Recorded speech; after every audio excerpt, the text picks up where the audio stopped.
Welcome to the Collector Car Podcast. Hey, before we get started, I wanted to let you know that if you need any assistance on buying or selling or consigning a collector car, I am actually offering free consultation services just for you. So it's just a phone call. I can give you some insights as far as what's the best way to sell your car, whether it's an auction house, in person, online, private sale, or other amazing, incredible ideas. So you can email me at Greg at the Collector Car Podcast. Or you can schedule an appointment by going to my website, thecollectorcarpodcast.com. On the homepage, just scroll down till you see the services tab and contact Greg, where it will take you, and you can schedule an appointment on my calendar. So pretty straightforward, pretty easy. Be great to talk cars with you, find out what you have in your garage and what your plans are. Or if you're looking to buy that dream car, I can also help you out in that way as well.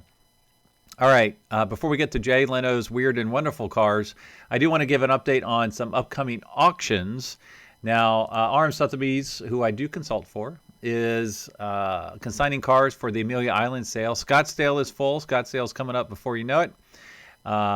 So, you know, the next one is Amelia Island. And pardon me, but I should say Merry Christmas, Happy New Year, Happy Hanukkah. Happy Festivus, all that kind of cool stuff for the holidays. I hope all of you are having a wonderful holiday.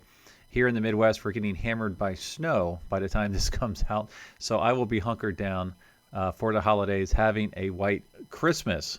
So like I said, Amelia Island, I believe there's only a handful of slots left. I mean, there's still time. I mean, I'm talking 20, 30 slots, but they do go fast. The schedule is Thursday, March the 2nd. 10 a.m. till 7 p.m. is a preview. Friday, March the 3rd, 10 a.m. till 4 p.m. is another preview. And then the auction is Friday night at 4 p.m.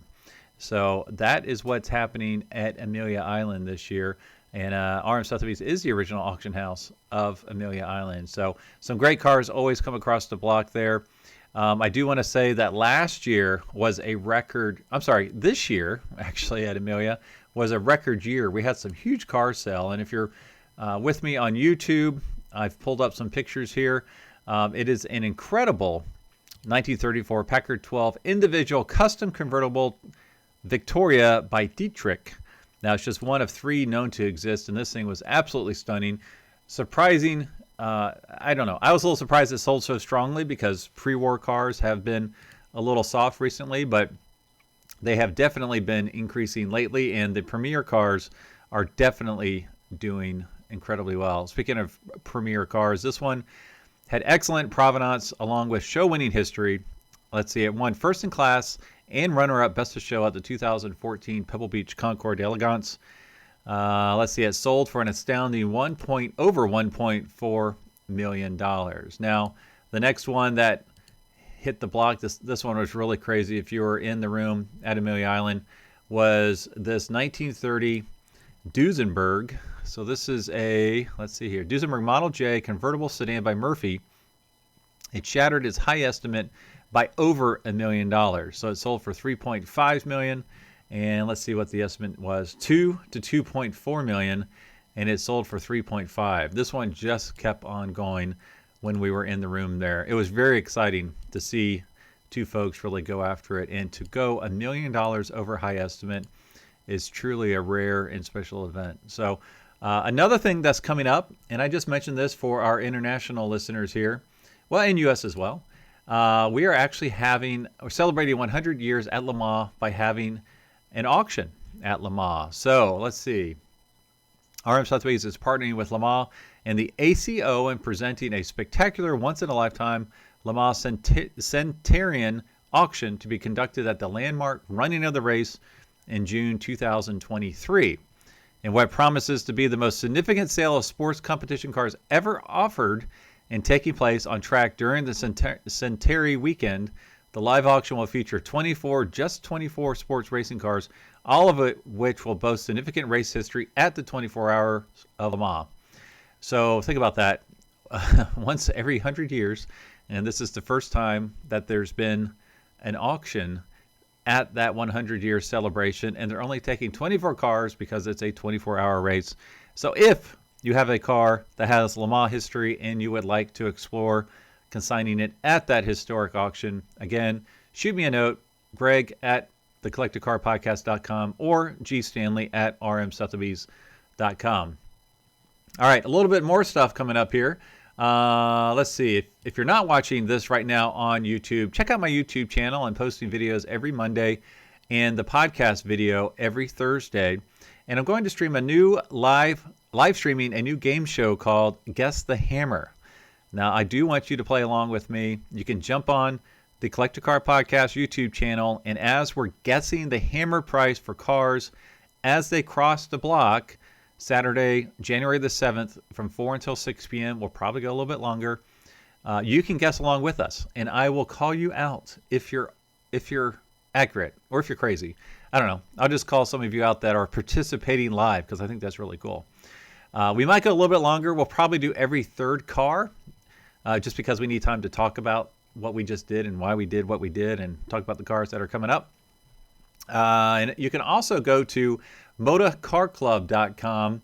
That is where we will be having the live event, and we're still working out the details and everything. So if you're in the tri-state area and you want to come up and go to this live streaming event in person, go to the Moda Car Club just north of Cincinnati in the Blue Ash area. So I'm very much looking forward to that. I hope to do one a quarter. Eventually, I like to get that to where we hop around the country and have more of you live and in person.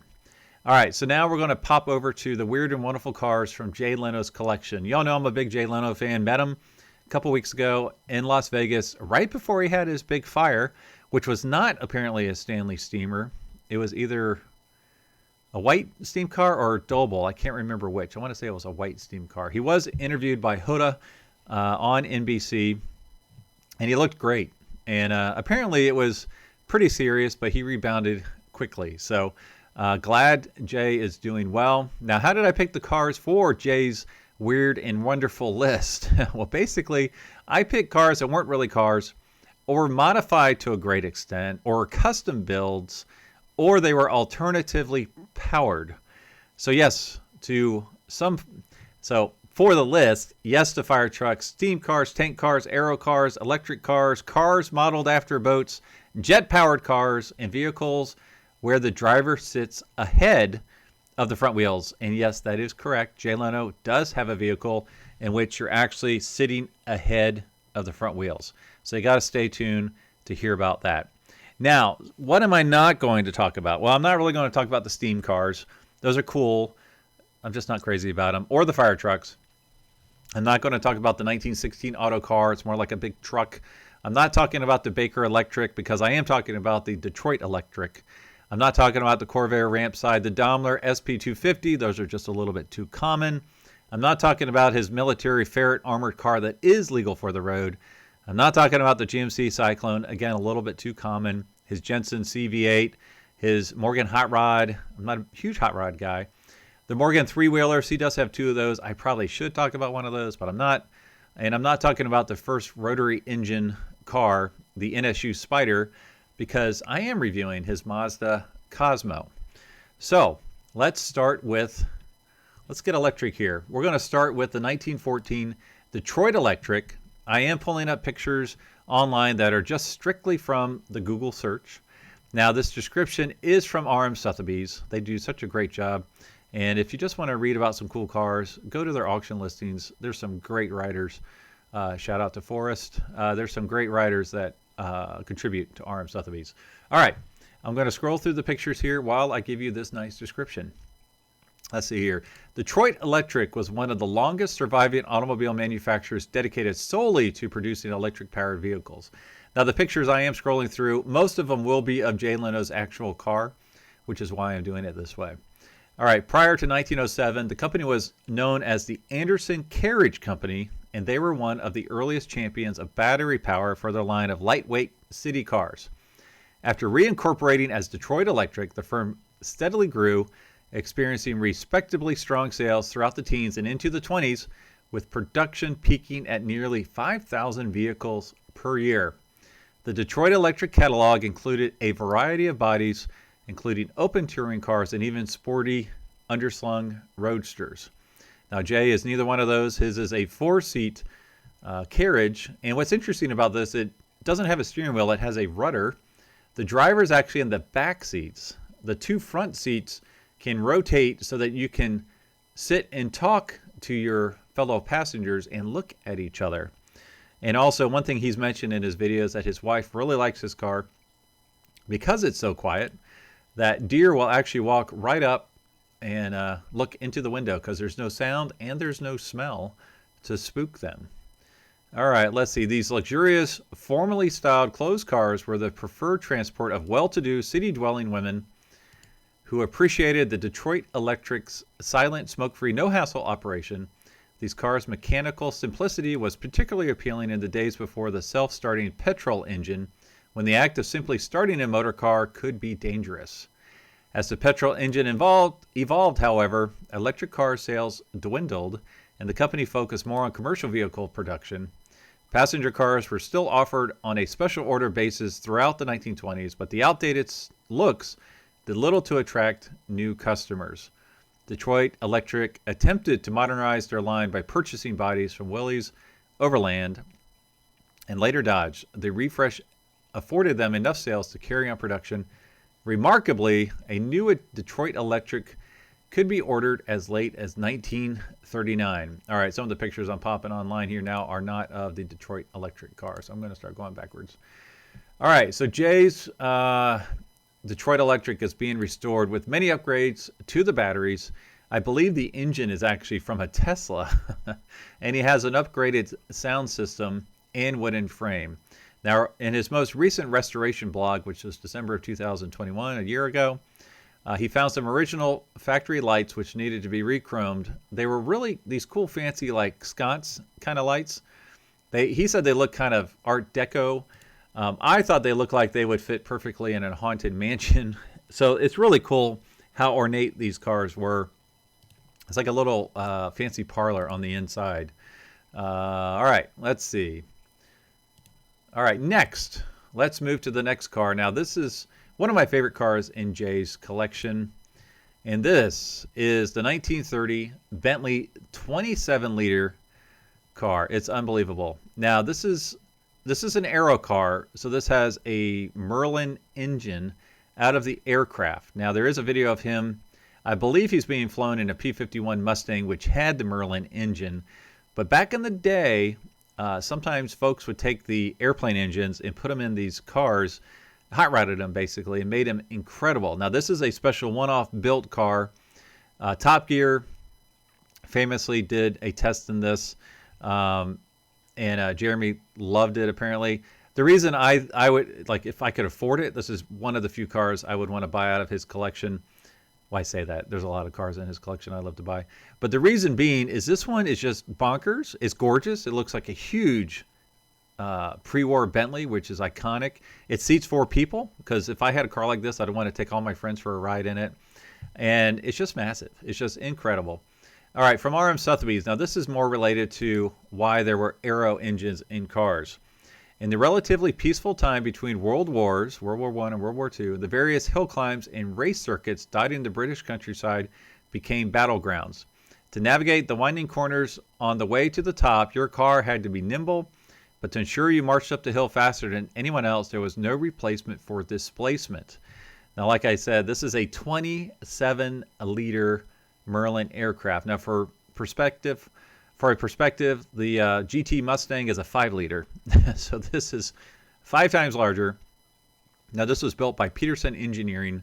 It weighs over 3 tons and has almost 700 horsepower.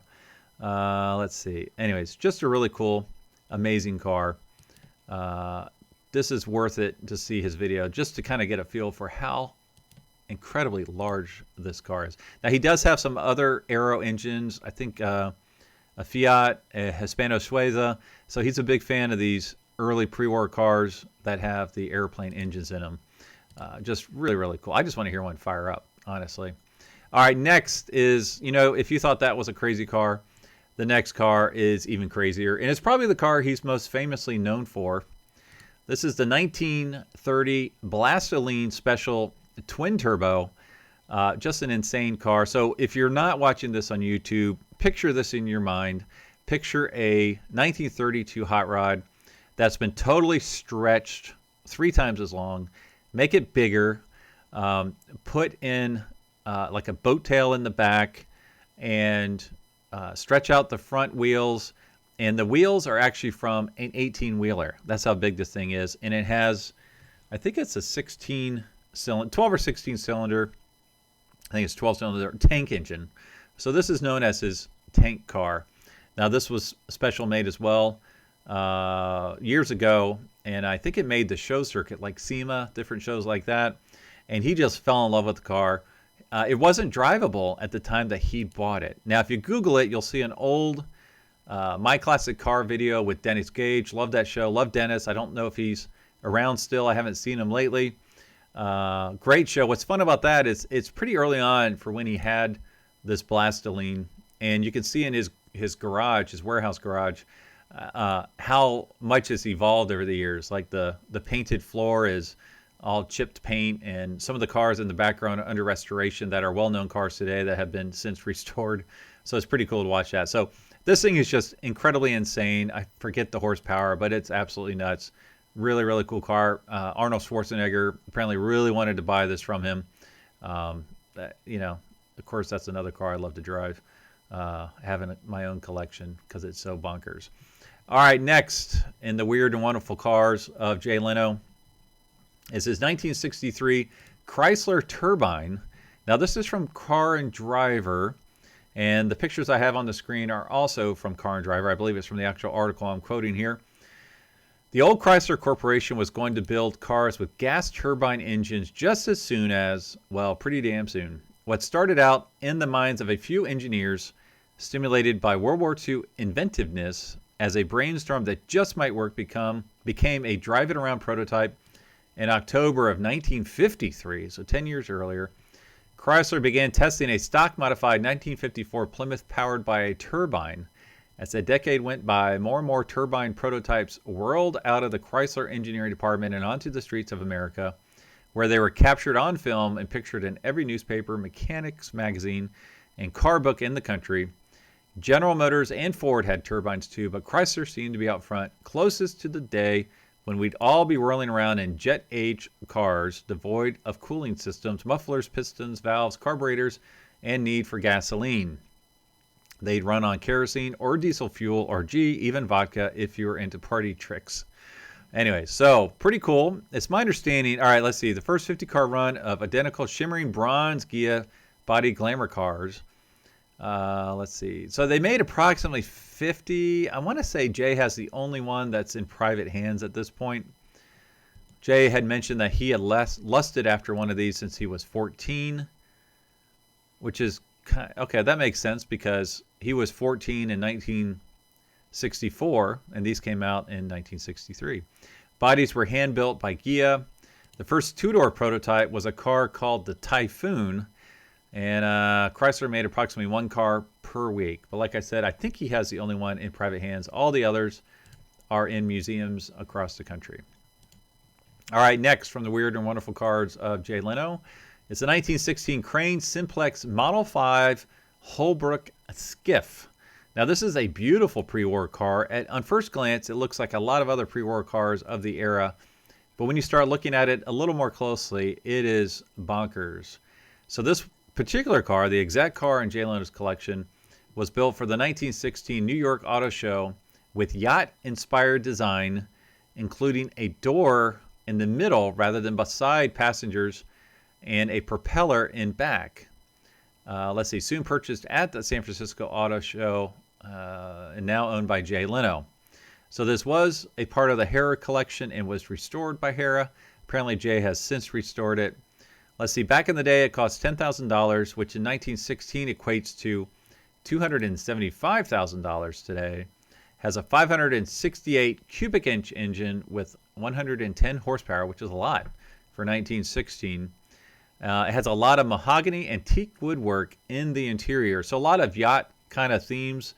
The windshield is straight up and down like the boats of the era. Let's see, you enter from the side, which you can see in this picture here that I have shown.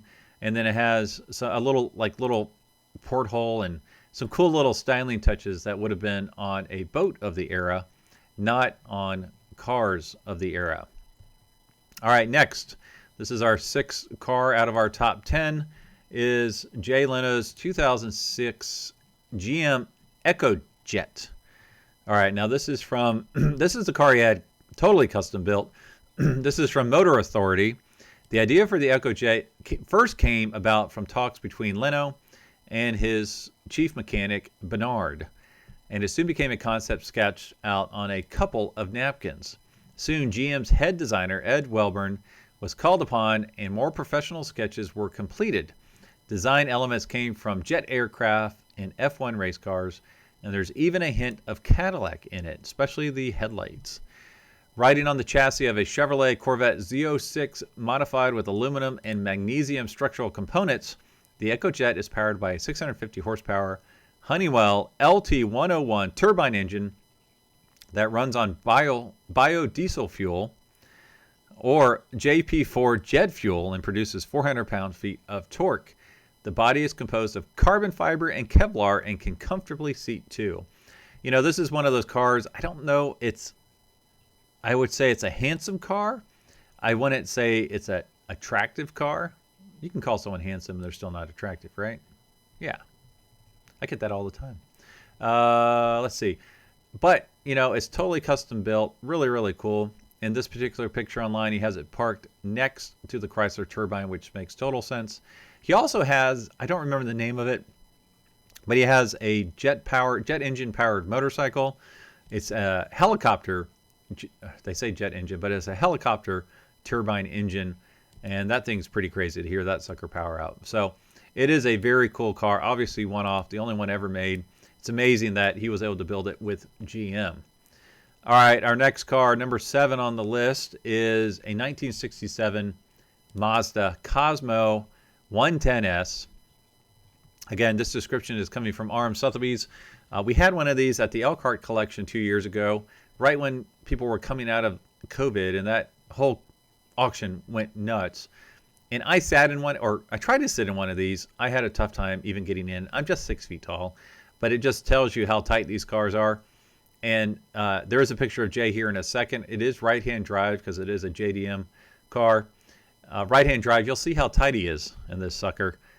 So can't be comfortable, but it's a cool-looking little car. And obviously, technologically advanced for the time. All right, per RM Sotheby's, Mazda's reputation as a sports car builder is thoroughly cemented today thanks to the MX-5 Miata, the RX-7, and the RX-8, but that was hardly the case 50 years ago when the Japanese automaker defied expectations and displayed a prototype of its otherworldly Cosmo at the 1964 Tokyo Motor Show. All right, here's the picture where Jay is like shoehorned in there. Showgoers were undoubtedly wowed by the Cosmo's space race inspired shape, but those who paid close attention found a highly innovative twin-rotor engine under its bonnet. It does look like a car that would have been on the Jetsons. Like it could almost, like, just, you know, the tires and wheels just curve underneath it and it takes off. When it hit the market in 1967, the first Cosmo boasted 110 horsepower and a 7,000 RPM redline from less than a liter of displacement. Figures that impress even today, let alone 50 years ago. Underneath its sleek, futuristic sheet metal, the Cosmo was more of a petite Grand Touring coupe than an outright sports car, with its suspensions, progressive rate springs tuned more for long-distance comfort than short corner carving. All right, really, really cool car. At one time, there were said to be only 3 of these in the U.S., one in Akron, Ohio, Jay's, and then honestly, I don't know where the third, well, I guess the third one was the one that ended up in Elkhart. How about that? All right, the next one is what I referenced earlier as far as the vehicle where Jay would sit ahead of the front axle. Now this is a 1950 Mercedes Transporter. Now this is a replica truck, not a replica truck. All right, this is from Autoblog. According to Leno, this is a replica of a high-speed transport truck Mercedes used for its racing program back in the SL's glory days. That would be the Gullwing, the 300 SL. And the picture we have online right now Jay Leno's unrestored 300 SL Gullwing is on the back of it, which is quite incredible to see. All right, let's see. The original would do 108 miles per hour, which is kind of amazing for a vehicle of this size and layout. And remember, it carried that speed with a race car on its back, allowing the mechanics to take the car back to the factory for service quickly. The key to this frankly blistering speed was the original truck's engine, a 3-liter straight six from the 300 SL. Leno's example is a little bit different. See, Mercedes crushed the original transport truck in 1967.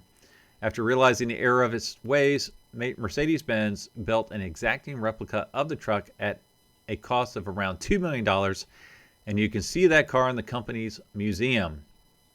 Leno's particular truck isn't a Mercedes authorized copy, but was the creation of a Swede. Leno took the bodywork and made it roadworthy so he can use it as a transport, which, you know, was why Mercedes built its version in the first place. Jay's changes included adding a hood to access the AC he fitted in a cargo compartment for tools and cables, and it's not powered by an SL engine because that would be crazy expensive, according to Leno.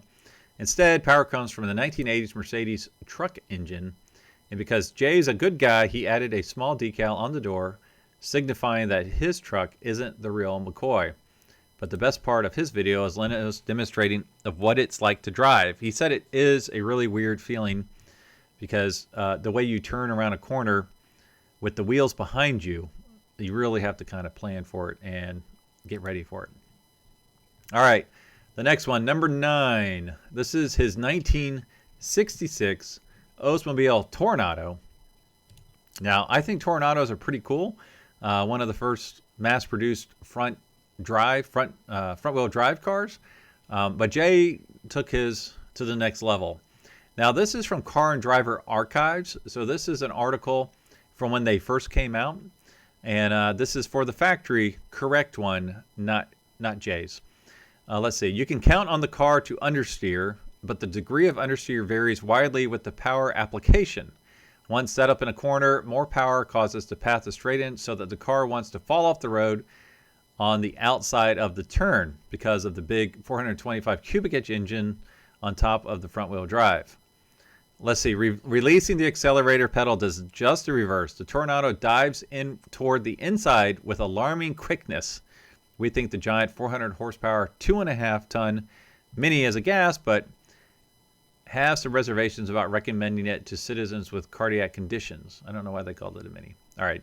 A rule to remember, tire squeal from the overworked front tires is a vocal warning with an ample safety factor. If you always drive below the tire squeal point, you'll be as safe as a cow in India. All right. So Jay fixed all those types of issues. This is from goldeagle.com. Let's see. Jay Leno's Toronado originally came with a front bench seat, but it was removed to fit a driveline tunnel, which is used for the chassis torque tube. A pair of black leather bucket seats were added. A lot of stuff was done. A center console was placed between the seats, extra instrument gauges, revamped the trunk, custom fuel cell.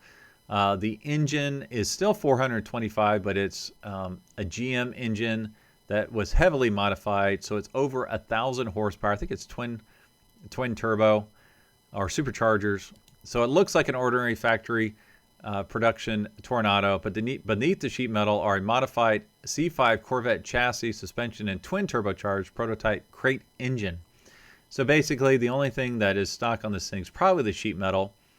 Everything else, and glass, everything else has been massaged and changed. Even the wheels look like factory wheels, but they look like the factory hubcaps, but they're actually aluminum billet wheels that were custom made. Really, really cool.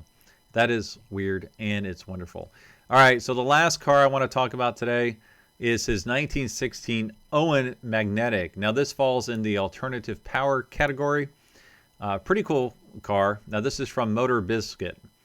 When the first cars hit the road, it wasn't certain that internal combustion engines would be the way forward. So in addition to gasoline-powered cars, some cars ran on steam and some ran on electricity. But then, as now, electric cars had a problem: the lack of charging stations, Haggerty explains. So it must have been quoting a Haggerty article. The Owens Magnetic tried to address that. This is very interesting. I can't quite wrap my brain around all the technical aspects of it, but if you watch the video, Jay actually has like a chart that shows kind of how it works. I watched it like 3 times, and I still really didn't get it. All right. The Owen Magnetic is the creation of one Justus B. Ince, an electrical engineer once employed by Thomas Edison. Let's see. Ince's prototype appeared in 1898, but a production version didn't come until 1907, the Edison Tech Center reports. At the time, Ince was employed by the Electric Vehicle Company, which came under new ownership and stopped making EVs in 1909. He tried to sell the patents elsewhere, but got into a scuffle over royalty payments. It wasn't until Ince went into business with Raymond Owen that the first Owen Magnetic appeared in 1914. Like modern hybrids, the Owen Magnetic has an internal combustion engine and an electric motor. However, this antique hybrid car works differently than most modern ones. The 75 horsepower, 6.1 liter, that's pretty big, inline 6-cylinder engine under the hood doesn't drive the rear wheels directly per popular mechanics. Instead, rather than a drive shaft, the engine turns flywheel in an iron housing. This flywheel, which is essentially a magnet, has several wire coils arranged around it. And when it spins, it creates a magnetic current within the coils, Autoweek explains. This creates electricity for the electric motor that actually turns the rear wheels. So if that all made sense, good for you, because that was a lot. All right, that is it for this episode. As a reminder, you can get your free collector car consultation by emailing me at greg@thecollectorcarpodcast or gstanley@rmsothebees.com. And you can schedule a call with me if you like at thecollectorcarpodcast.com. Just hit the contact button, look at the calendar, select the date. If I change it on you, I do apologize. Sometimes it's hard to keep 3 calendars aligned, but we will have a nice little conversation. So as always, thanks for listening, watching, liking, and sharing, and I will talk to all of you next week.